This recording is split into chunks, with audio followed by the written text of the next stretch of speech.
আসসালামু আলাইকুম কলিজার ভাইয়েরা বোনেরা, কেমন আছেন আপনারা? আলহামদুলিল্লাহ, আমিও ভালো আছি। তো আজকে আইসা বললাম ছাদে। দেখেন, ছাদ ভর্তি শুধু আমাদের কাপড় চোপড়, আমাদেরই কাপড় চোপড়। আসলে আমরা মানুষ একটু বেশি, তো কাপড় চোপড় তো একটু বেশি থাকবেই। শীতের দিন প্রচুর কাঁথা কাপড় নাড়া হয়েছে, ছাদে ধোয়া হয়েছে। আরও বেশি কাজ কিসের জন্য? আমরা তো বাসাটা সাইডে দিছি, একেবারে বাড়িতে চলে যাব।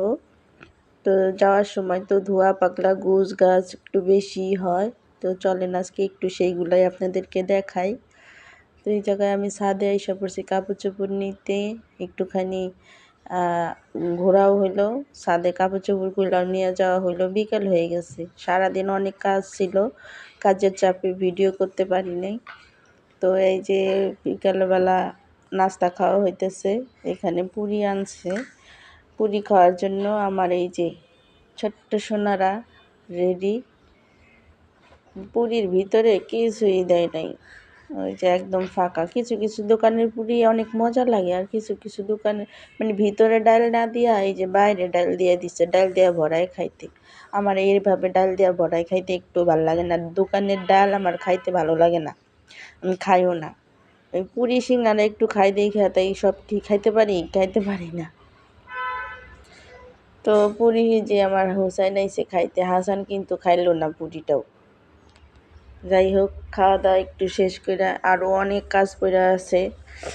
উপর থেকে ফ্যানগুলো নামাইতে হইব, যেহেতু ঠান্ডা পড়ে গেছে, ফ্যান আর কোনো কাজে লাগে না। তো ভাবলাম যে ফ্যানগুলো নামাইয়া হইলো পাংখা টাংখা একদম খুইলা পরিষ্কার করে ধুইয়া মুইসা প্যাকেট করে রাইখা দিই, তাহলে একটু কাজ আগাবো। আসলে একদিনে তো গুছগাছ করলে অনেক কষ্ট। আর আমার ছোট ছোট বাচ্চা আছে, ওরা সব সময় কাজ করতেও দেয় না, ওদের বায়না অনুযায়ী কাজ করতে হয়। তো ফ্যান ট্যানগুলা এগুলা কিন্তু আমিই নামাই।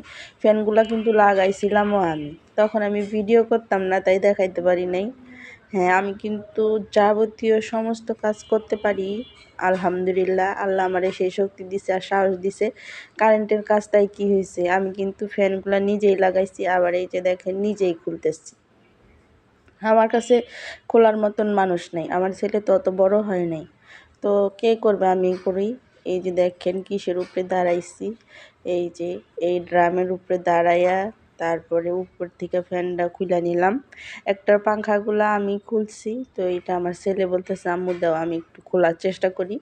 তো দিছিও নি, না করলে শিখবো কীভাবে? আমি বলছি যে দেখো, এই নাও করো, চেষ্টা করলে পারবা, এরকম কিছুই না, কাজ দেখে ভয় পাওয়ার কিছুই নেই। তো আর একটু আমি সাহস দিতেছিলাম যে করলেই পারবা, এগুলো তো ছেলেরাই বেশিরভাগ করে। তো খুলো, পরে ও খুলতেছিল, পারতেছিল। তো আজকের ভিডিওটা এই পর্যন্তই। আল্লাহ হাফেজ সবাইকে।